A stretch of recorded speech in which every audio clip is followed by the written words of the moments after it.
refers to the planning, coordination, and execution of movement and storage of goods, products, and its resources from one place to another. It involves managing the flow of goods, information, and resources from raw materials to end customers. Logistics has military origin and usually to be associated with the movement of troops and their supplies in the battlefield. But like so many other technologies and terminologies, it entered into the business lexicon gradually and has now become synonymous with the set of activities ranging from procurement of raw materials to delivery of the final polished good to the end customers. Supply chain management. Supply chain management is global network used to deliver products and services from raw materials to end customer through information flow in physical distribution and cash. Supply chain involved at all stages directly or indirectly in fulfilling a customer request which include manufacturers, suppliers, transportation, warehouses, retail and customers. It is integration of demand and supply. Examples of supply chain activities include farming, refining, design, manufacturing, packaging, and transportation. Private warehouse owned and operated and inclusive for organization. Public warehouse. This is part of complex of several warehouses belonging to different companies work out of a common compound. Warehouse of each company will be separate, but they will share common facilities like security, parking, and loading, water, electricity, drainage, and sometimes common materials handling equipment.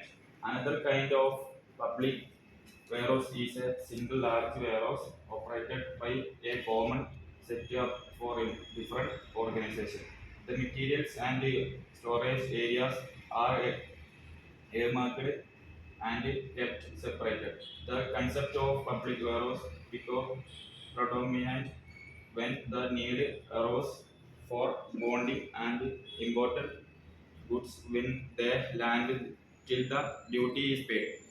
Public warehouse sported around the ports as space exclusively within that area was sparse and the shared space at a cost of for a short term become a necessity. Government warehouses are owned and operated by government organizations either for their own use or for others on rented basis. Cooperative warehouses are already operated by private individuals join hands to form a registered cooperative federations. Warehouse can be different in their functional methodology. Stock transport warehouses do not have any customers attached and have no commercial transportations and simply operate as large store houses for finished products to be transferred to other units and warehouses as demanded. Export warehouses keep materials on only for export and cannot do domestic goods transfer. They are established with special permission exclusively for export in specified zones and are entitled for export incentive benefits. Bonded warehouses will be those that store only duty payable goods and goods once duty paid will be kept separately identified and moved by within stipulated number of hours. The warehouses need customers collected permission to operate it and will be subject to customers checks routinely.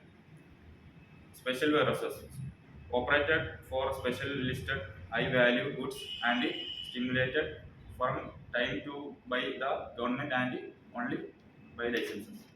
Container freight stations provide space and handle intermodal containers. They cater to important to handle material that arrive in containers and to quarantine the incoming goods for an allowing period till customer clearance in optimum and duty paid. They also served as packing space for export goods waiting for breathing or ships, and when the containers are not in use. Basically, they are secure yard management areas exclusively for container with the material handling equipment facilities. Inland container depot is a bonded warehouse for imported goods away from source and the container handler. In as protective to staff and staff goods as referred to partial do bonding. It can also as separated non-bonded areas as the connectly points for multimodal transportation with rail and road links. Cold store warehouses are large exclusive freezer area and a part of much needed cold chain of handling perishable goods like fruit, vegetable, fish, etc.